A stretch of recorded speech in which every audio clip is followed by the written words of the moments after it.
Hello and welcome to a fireside chat with the CMMC-CoE. My name is Brian Haugli. I'm the managing partner for SideChannel. Today I'm welcoming a number of panelists to discuss the impacts of the CMMC on the defense industrial base. With me today is John Weiler, the lead for the Center of Excellence, the CMMC-CoE. Leslie Weinstein, the director at OCD Tech.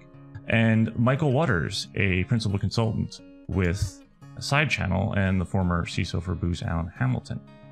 John, in our preparation and discussions for this, looking at the impacts and what's happening with CMMC as it's rolling out to the defense industrial base, the CoE has been established. Can you just give us an overview and explain what is the mission of the CoE for today and tomorrow? It's a good question, and ones that I'm asked frequently. As you may remember, I was part of the stand-up team, the originating founders of the new CMMC accreditation body. Before that, I had hosted an annual event called the Cyber Resilience Summit with one of our partners, the IT Consortium for Software Quality. This is before CMMC got fully launched, and we hosted Katie Arrington and her team to discuss our vision that was created by her boss, Kevin Fahey, actually, is the founding concept. They had recognized back then, after NIST was commissioned to develop 800-171, the 171 controls, back in 2016-17 timeframe, that the self-attestation process where they self-certify was not working, and they needed a way of auditing the commitments by industry on their ability to implement this cyber resilience set of functions and processes. So I agreed to help stand up the new AB. I had encouraged the government to consider partnering with other like-minded nonprofits. And as we came together and forged this originating board of directors, my role was to bring the expertise of running nonprofits, which I had 25 years of, to inform and advise both government and my fellows of what it takes to really stand up a robust 501c corporation. And as we moved forward and began to finalize our structures, our goals, our objectives, another startup I've been involved in, I advocated for a 501c6, a public-private partnership model. Yet there were others who thought that a 501c3 would be better, which obfuscates the ability to partner and collaborate with other communities. So when we finalized the charter of the AB, it was clear that as the AB became laser focused, their words, on the accreditation process and creating 3 PAOs, there was no mechanism that the DIB community could get prepared or helped or educated. There were no mechanisms for other stakeholders to be engaged, like NATO, like other agencies, like standards bodies, like NIST. So I felt that we needed a real public-private partnership, which I had been advocating for some time, and signed an MOU with the accreditation body and launched the new CMMC Center of Excellence to accomplish the things that the AB could not, and create community, to focus on stakeholder cooperation, collaboration, training, education, and mentoring, and to help identify the tools for automation, which is critical to deal with the speed of the threats that we see today. And SolarWinds and the Microsoft Exchange breach has re-emphasized the need for automation to bring to organizations a more rapid response to maturing our cyber posture, but also to continuously being monitoring and understanding where we are and how well we are preparing ourselves for that eventuality. And today we now have 7 international offices. We are forging alliances with the Canadian government, UK MOD, NATO NCI, ANISA, Australian Defense Department, and many others, and setting up offices there to accommodate their needs to set up 3 PAOs, to have training and mentoring and tooling that comes from across the planet. Because the best solution might not always be here in Washington. The best solution might be coming from our West Coast or NATO friends, and together we can assemble the greatest minds, the greatest tools, the greatest methods, and the expertise necessary for our global community to be responsive. Very nice. Yeah. So it sounds like with the AB's focus on the accreditation and certification, the CoE's real focus is on the readiness of the actual defense industrial base. Remediation, as ISO would suggest, if you were to get certified, the AB that is, you cannot have one hand washing the other. You must separate those concerns. Right. So Leslie, turning to what you've seen in your work, both working inside of the government, you were at OSD's CIO office, correct? And seeing kind of what the shape of what the CMMC would be that Carnegie Mellon and SCI had developed, and the potential impacts on the actual defense industrial base. What is the DIB's understanding of what the impacts of CMMC are on them?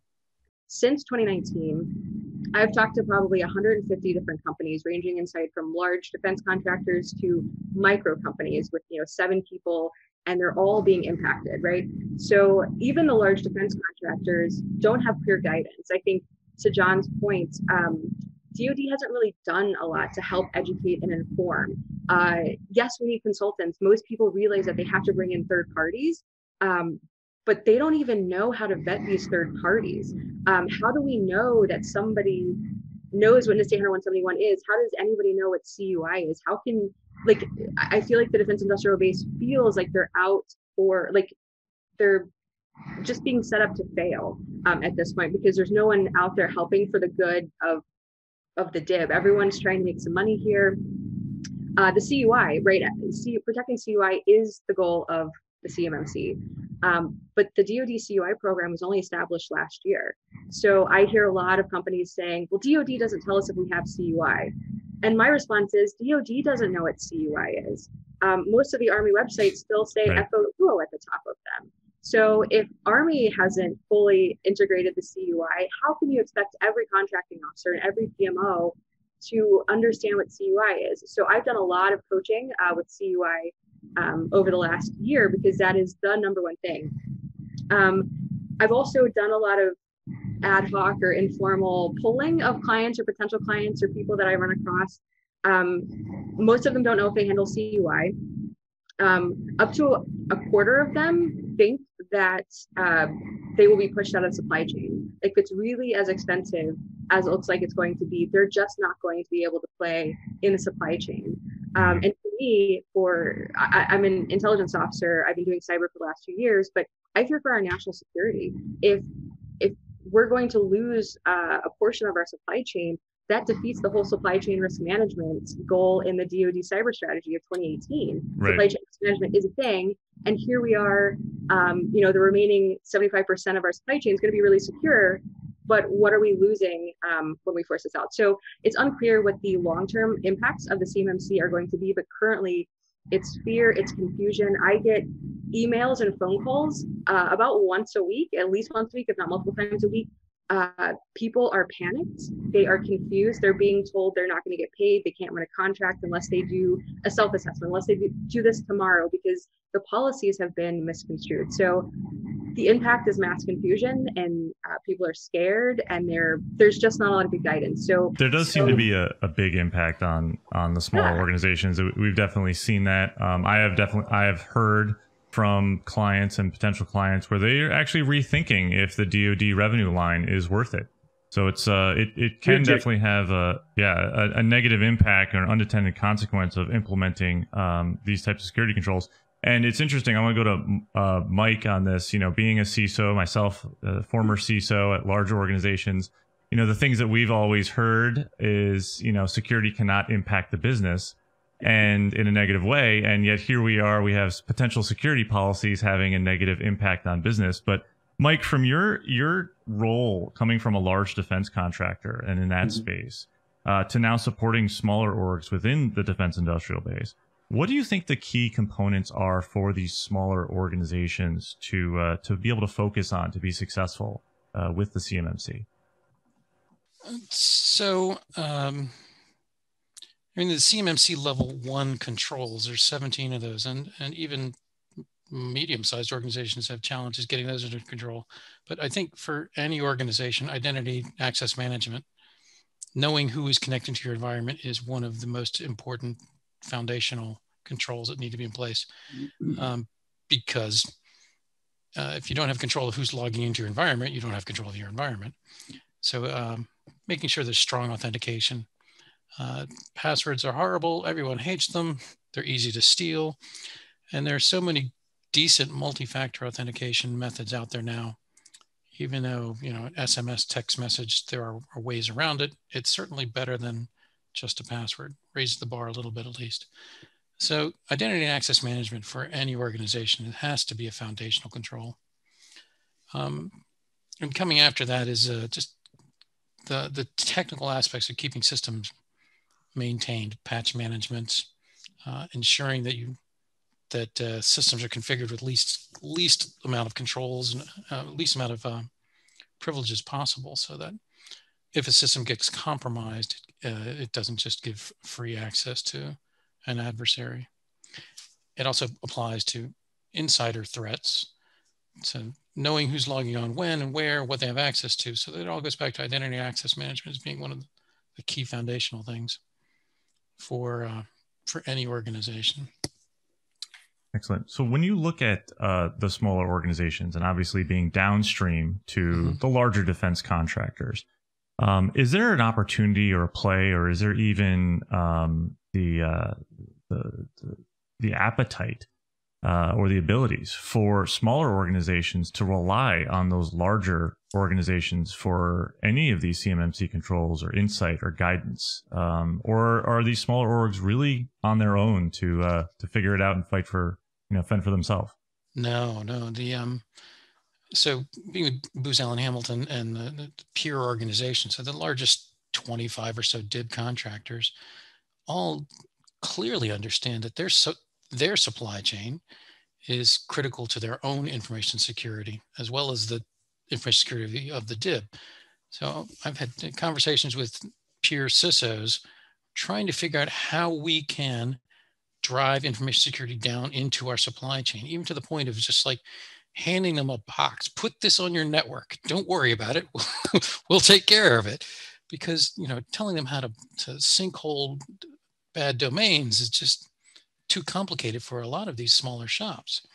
So while the large organizations are trying to engage with the small organizations in the supply chain directly, I think getting them involved in the community of Center of Excellence and any of the other DIB communities where we can share intelligence, share best practices, it benefits all of us. We're all fighting against the same enemies and trying to protect national security. So the large defense contractors are very seriously concerned about their own supply chain, not just for compliance reasons. It is before the CMMC. We were trying to figure out how we can help our peers and our smaller clients.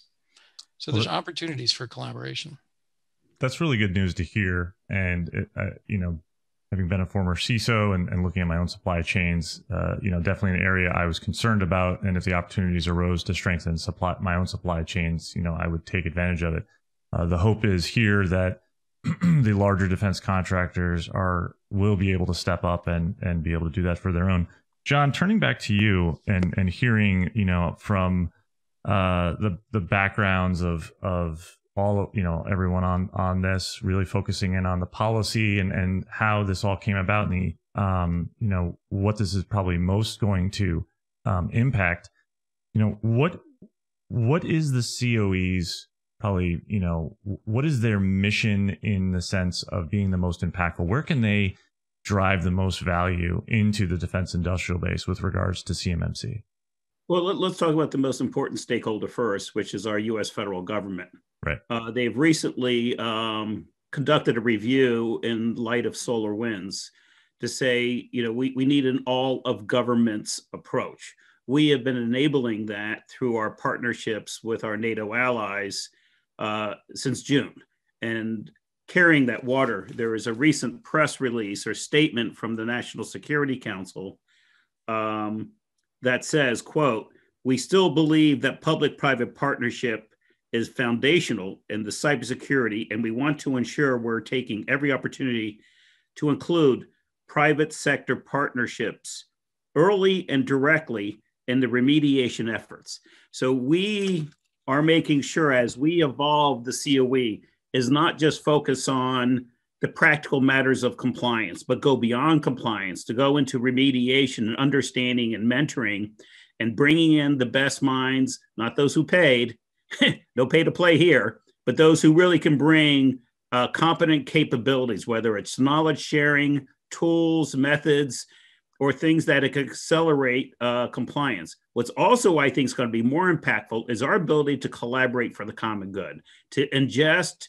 and bring in expertise and like minds from major trade groups like NDIA, AFCEA, NDISAC, and their international counterparts across Europe, Asia Pacific, because the necessity to collaborate, not only to share threat information, which is very important, but the solutioning, the prevention is more important than, oh, someone's attacking us, you need to know. Well, heck, we knew this was going to happen, let's do something.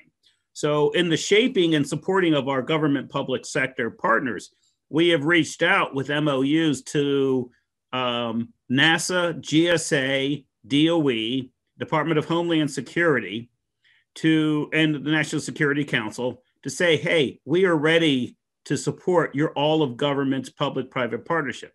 Then on the industry side, creating a force multiplier through organizations that already self-align with trade groups like NDIA, say, okay, Hawk Carlisle, why don't we set up an operation whereby which we can provide a capability that all the small businesses can leverage at a significant discount versus trying to figure out which RPO is actually viable and which one actually just paid the fee. So they need a trusted broker. They need somewhere to go to get all sorts of capabilities, not just training, but also what are the best tools for my size? What are the configuration architecturally that I need to understand if I go to the cloud? How do I apply those clouds? Can you help me with the expertise because I can't afford to buy anybody right now today or hire anybody because of COVID. So having that elastic structure to come in and provide the resources, the expertise, the methods and tools as a one-stop shop that's working in the public interest, whose goal is to help our country, to work in the public interest, not maximize profits. That is our ability to make a difference. It sounds like a solid proposal and a way forward, and obviously much needed. A lot of people are asking for help and trying to figure out which is the best course to go with to get that help. Leslie, I want to end with you with a question around most people's journey in better understanding what they need to do to meet CMMC. And we touched on it earlier, but the first step seems to be better understanding, what CUI do I have? What controlled and classified information? Everyone seems to just jump into what controls am I meeting within the maturity model, but you really need to, I guess, first scope what CUI is. Can you just kind of talk to, what's the best method to start addressing that CUI scope to then get ready for CMMC certification? Sure. So I want to give some statistics from Rand's latest paper on the defense industrial base, right? I was doing some of this while John was speaking. Sure. It's really illuminating. So Rand says, and this is in line with the research that I did for ANS when I was in the space years ago, the research has not really changed much. I feel vindicated in my research findings. But Rand says that 4.7% of revenue is spent on IT. And cybersecurity is a portion of the IT budget. And within the defense industrial base, they found that 10 to 20% of the IT budget is spent on cybersecurity. So if you have a company, a small business with $5 million in revenue, their cybersecurity budget is $35,000 if 15% spent on cyber. That's not even a human. That's not one human being. So how do we, it's really difficult for companies who have that $35,000. You can't buy a human, so you have to outsource something. And then you don't understand the level of compliance because you're probably hiring an MSP that provides IT services, but those IT MSPs, unless they are really focused on compliance, they don't understand how to configure it for compliance versus security, because those are two different standards. And the CMMC is a compliance requirement. So here comes a question of CUI. Do I even have it? I actually just, in the process of signing a statement of work, really short engagement, because this company, she knows she handles CUI. Her prime is telling her she handles CUI, but they're giving her a cover sheet saying everything in here is CUI, it's all CUI. And her response is, no, it's not. I know it's not, but I don't know enough to tell you that it's not. So what my plan is and what I will be doing with her is coaching her, teaching a woman to fish so that she can eat for a lifetime. So I think I took for granted very early on, about a year ago, that the scoping question would get hammered out in the contracting process, that they would tell me their in-scope systems, and then we would just go from there. But then we found that as we went through each engagement and we talked through the access control requirements, and they started asking questions. Well, is our email in scope? Well, is our Dropbox in scope? Well, is our SharePoint in scope? And my question was, well, do you store CUI there? And they're like, well, I don't really know. So scoping has to be a conscious first step, no matter what your journey is. No matter if your prime is telling you you have to do a NIST 800-171 self-assessment because of the 7019 clause, you have to understand if you handle CUI. If you don't handle CUI, your self-assessment is much different than if you do handle CUI. If you do handle CUI, everywhere that information touches is now in scope. So it's a much different engagement if you handle CUI or not. The same with the CMMC level 3. If you want to go after level 3, but you don't handle CUI, your engagement is going to be much different than a company who actually handles CUI and has to create the environment to handle CUI. So CUI, a scoping exercise, and I'm doing this with one of Brian's clients currently, it's a massive engagement. It's an electrical company. I've never learned so much about electricity in my entire life. But the first step in that engagement, even though we're trying to figure out all of their in-scope systems, the first thing I did was a 2-hour intense instruction on CUI, because I don't want to see their CUI. I have no business seeing it. I'm not a defense contractor. They shouldn't be showing me anything. But what I can do is explain to them enough, teach them enough for them to start thinking, oh yeah, I think this information is CUI. The cool thing about CUI, which is different from classified information, is that the executive order that establishes CUI, it's a 10-year-old, maybe 11-year-old executive order signed by President Barack Obama, is that the executive order itself says if there's strong reason to believe that something is not CUI, then it shall not be so designated. And also the classification authority, if you will, which it's not classified information, but it's a language that we all understand. DoD is not a classification authority. The ISOO and the National Archives is a classification authority. So if the ISOO doesn't say that it's CUI, DoD can't in turn say this is CUI. So I educate them on the National Archives. I try to give them a crash course on policy and how derivative authorities work and how DoD does not have the derivative authority to classify something as CUI. They can inform you if CUI is present and a contractor potentially present, but they do not have the ability or authority to say this is CUI. If it's not in the CUI registry, then it is not in fact CUI. So educating and equipping your clients, I think goes the longest. You get the most return on investment. For a 2-hour crash course, I can now equip clients with enough information to potentially push back on a prime or even the DoD to say, this isn't CUI. And in fact, they have the authority to do that. They have the authority to mark and handle it appropriately. And they have the authority to correct the incorrect markings and the misperception about the information. And that's given to them in the executive order. So it's very empowering, which CUI seems to be quite oppressive, and it's freaking everybody out because no one really knows what it is. But if you look at the original source documentation, there is wide latitude for the authorized holder. The authorized holder is any government employee, contractor, anyone with a legal right to view that information. There's no need to know requirement in CUI. So anyone with legal access to that information may access it. And if you're arguing over something being CUI or not, it's not, and it shouldn't be. And in fact, CUI should be shared widely. So there's no, this is not the intelligence community here. This is meant to share. So learning the real rules about CUI, sorry for my computer making noise, but really educating your clients on CUI, the truth of CUI, the fundamental basics will take them so much further than trying to explain the 110 controls in NIST 800-171. Teach them CUI and they'll eat for a lifetime. I love that. That's great. And you actually put out a free resource, correct? dodcui.com that overviews a lot of these components, brings some stuff out from behind the it links the every walls single original source. It links to the executive order. It links to the ISOO. It links to the DoD CUI website. It links to everywhere.